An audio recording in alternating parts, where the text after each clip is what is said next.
Hello, dear folks. Welcome to the show. My name is Jack Chow on the East West Show with G&E TV.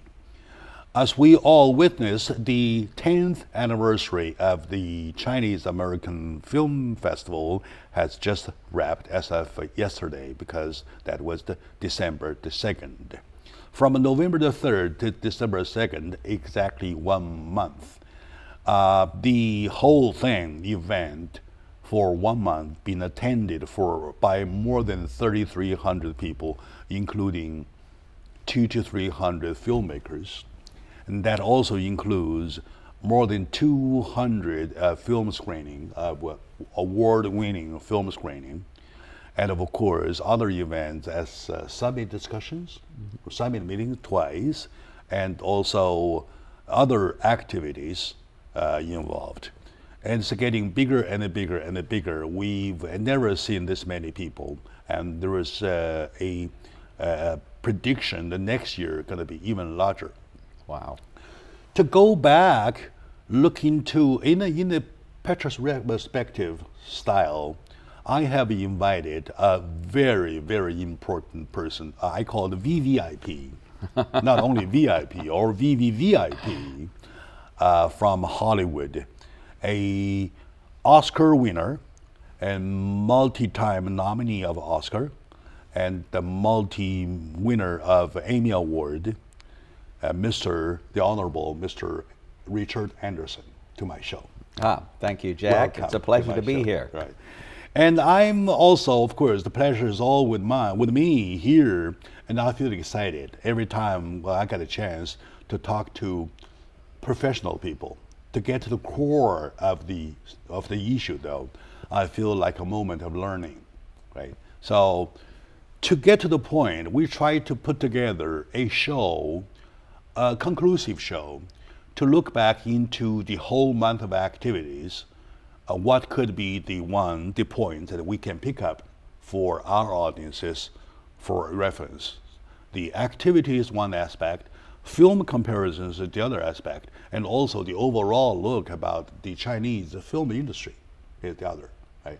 How about that? Okay, sounds good. Let's dive in. Sure, let's dive in. Mr. Anderson, what is your overall impression about the last CAFF?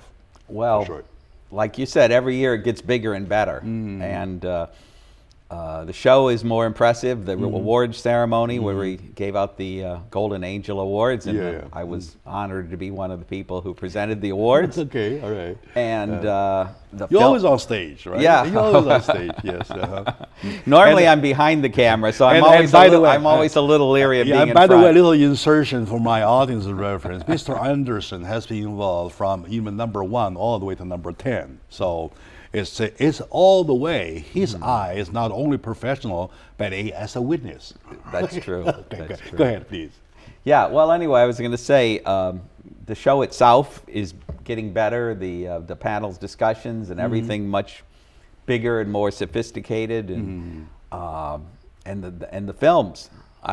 To me, that's always the best part, is watching the movies. That's the part I love the most, and getting to see all these great films that normally we wouldn't get to see in Los Angeles. Exactly. Among all the films shown, and I was there several times. I saw you. Several evenings I saw you there, and there are some movies that you and I both watched, right? Of course, I was there to see how everything goes. Security-wise, arrangement-wise, or even cleaning-wise. You were the enforcer. I have to bend over to pick up some trash myself, okay, that kind of thing. But you were there to see the film, to evaluate. Remember the other night I said, Richard, please keep a close eye watching everything. I need to talk to you. All right. Well, I tried to watch as many as I could. So, put it this way, there are love stories, there are historical stories. They're kind of like Middle West, if we call China still have a Middle West style. Okay, among these categories, what do you pick as the one that catches your eye? Well, that's, it's difficult to say. It's sort of like saying, what do you want to eat? Obviously, you could, depending on the day, you could enjoy different things, and I think film is the same way. Sure.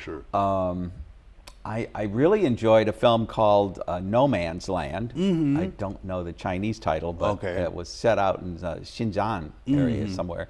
I really enjoyed that. I knew nothing about it going in, and the director, Ning Hao, he also did that film Breakup Buddies, which was kind of fun too. Breakup Buddies. Yeah, that was more of a comedy, but whereas No Man's Land was a little more, well, it had a little comic moments, but basically it was a serious film.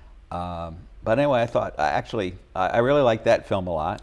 And I so happened watched the same film from head to toe, and I did enjoy every scene of it. Yeah. And I feel the same way, but I want to get to the academic point though. So both theoretical and academical. So how do you assess that piece? Well, what I liked about it was it kept you guessing. You never knew it wasn't predictable. You weren't sure what was going to happen. I see. You know, some of the films, and I mean, this is a problem with, say, almost all romantic comedies, right? You kind of know that in the end, the couple's going to get together. You know, they meet cute, they initially often hate each other, or they're in love, and then they break apart, and then they come. You know, at the end, they're going to meet and get back together and live happily ever after, or whatever. Whereas this film, you never quite knew where it was going to go. Unpredictable. Right, except it was interesting because it was like one little mistake the guy made, a very small mistake, which led to another mistake, which led to another bigger, and it kept getting worse and worse. And every time you thought it can't get worse than this, it did. Okay. So anyway, I thought it was a very, very clever story. All right. So theme-wise, do you think it has a fundamental something tangible for you to hold on to? Well, you know, it all started with one of those ridiculous little arguments that people get into. Yeah, exactly. That little sort of road rage thing where just a minor little thing that if you had just said, "Oh, forget it," then nothing, none of the bad, ultimately bad things would have happened. It started with the guy on the trucks. Right. He got into an argument kind of with, because the truck wouldn't let him pass. Yeah, kind of spit, and then it got on the windshield. Right. Yeah, I don't want to give away too much for the audience, and but then because they should see this film. And it goes on and on and on. Revenge, revenge, and revenge goes on and on. Right. All right. And you know, I think that's a valid thing to say just for a lot of things in the world. A lot of things, wars have broken out because of, you know, honor. Oh, well, they did this to us, or they said something bad about us, or something like that. To some moment, though, you do see those explicit sins, such as blood, right? Such as blood. The man, well, died or not died, well, with the blood, like gushing. That sin was a kind of a sword to the eye. Do you think? Yeah, you know, I grew up in the era where we didn't have all the graphic violence. You know, in the 1940s and 50s, when people got shot, they just kind of went like and fell over, and you didn't see spewing blood. Though we all, you know, we all know that in reality that's the way it would be. But sure, the same thing kind of for sex. Used to be in the old days. You alluded to sex. So you didn't show it to signify it. Right. Rather than to actually shoot it, right? Right. Yeah. And this thing, even though it doesn't have any sexual content in it, the blood part. It had that sort of stripper girl. Yeah, stripper girl, just like with a brown. But right. Just zigzagging. Well, well, not much. No. To me, it's acceptable. Right. And I mean the bloody part, the bleeding part. Well, the only thing I can say is that. Sometimes I think maybe the filmmaker's trying to show the horror of something. All right. Okay. You know, I've heard stories where people say, especially in the old days where they didn't have that in movies and things, people who murdered somebody or say in a war or something like that, they were really horrified by how Sure. bloody and horrible real death is. You know, Richard, the reason I'm asking is that, you know, China has the censorship, right? Sure. It has a censorship system, which to my eye, is not bad. It's not bad. You're not totally running into a free market without any control.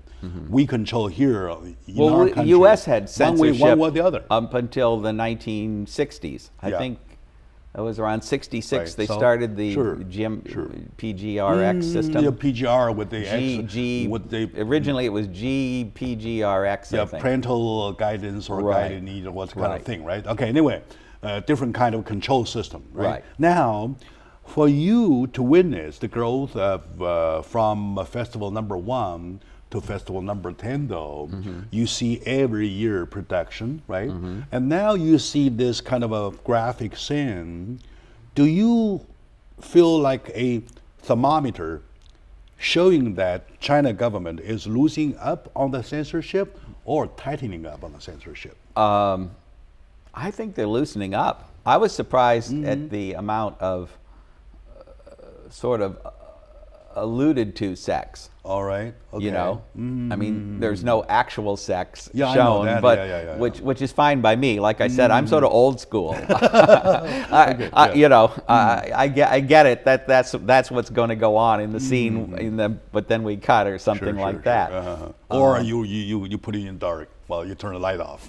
Right. Exactly. Okay. Exactly. But yeah, I was surprised that the content that that is getting in films now. All right. When we come back, we'll pick up other points by showing other examples of films to make it to your reference for my audiences what to expect next year. So stay with us.